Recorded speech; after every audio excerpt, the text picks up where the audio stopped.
American Presidents presents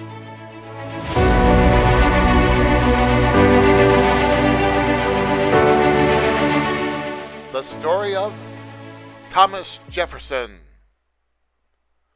Thomas Jefferson never drew a sword in any battle. His pen was mightier, for what he wrote inspired his countrymen to fight and win America's greatest victories.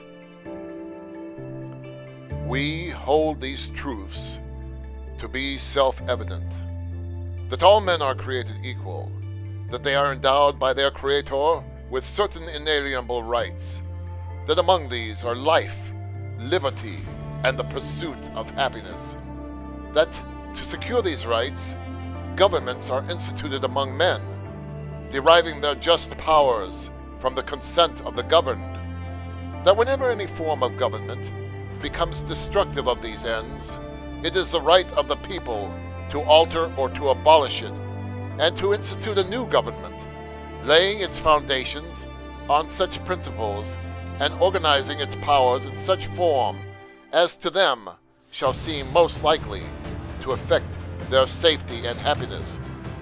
Prudence indeed will dictate that governments long established should not be changed for light and transient causes, and accordingly all experience hath shown that mankind are more disposed to suffer, while evils are sufferable, than to right themselves by abolishing the forms to which they are accustomed.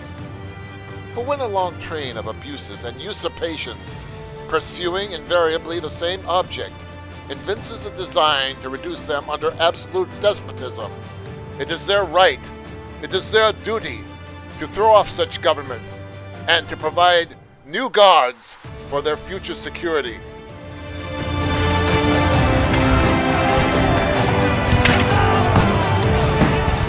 In the summer of 1776, the first battles of the Revolution have already been fought. Bunker Hill, Lexington, Concord, Ticonderoga.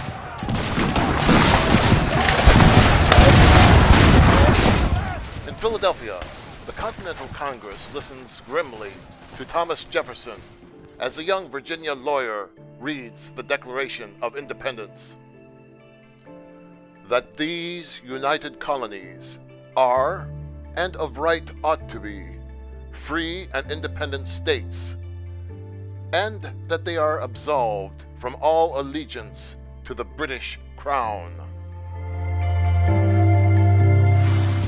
During the Revolution, Jefferson serves as Virginia's governor. His democratic ideas shock the wealthy landowners. But, Your Excellency, the laws you ask for will end our colonial aristocracy. True, gentlemen. While our armies fight in the fields, we must plan the beginnings of a government for all the people. Jefferson then served as minister to France. When he returns in 1789, Mr. Jefferson, as president, I need this country's wisest men to advise me. I want you to be my Secretary of State. I'll be only too glad to serve, Mr. President.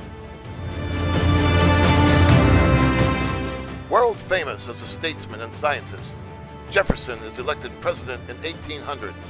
A friend of the common people, he is a man of quiet tastes. Do my eyes deceive me? Why, it's Mr. Jefferson doing his own marketing. You think that is something? Why, only yesterday he received the British minister in slippers and dressing gown. The world was in turmoil. A few months after he becomes president, Jefferson faces a dangerous decision. Important news, sir. Napoleon has secretly bought Louisiana from Spain. That man is planning to build an empire on our doorstep. Such an empire would stop America's growth, Mr. Madison. We must try to purchase Louisiana. Citizens argue about Jefferson's plan on every street corner in America. $15 million for Louisiana? Jefferson's a madman, I tell you. That place is nothing but wilderness. He's violating the Constitution. He has no right to pay out all that money. But Jefferson stuck to his guns. Convinced of his country's future growth, he purchased the Louisiana Territory. Soon afterward, he sends Lewis and Clark to explore America's new domains. This is just the beginning. Someday America will stretch from sea to sea, thanks to President Jefferson. After 2 terms, Jefferson retired to Monticello. He died 18 years later, on July 4th, 1826, the same day that saw the death of John Adams. Though impoverished, Jefferson left his country a rich heritage, the vast and rolling land of the West, and the dream of a great republic.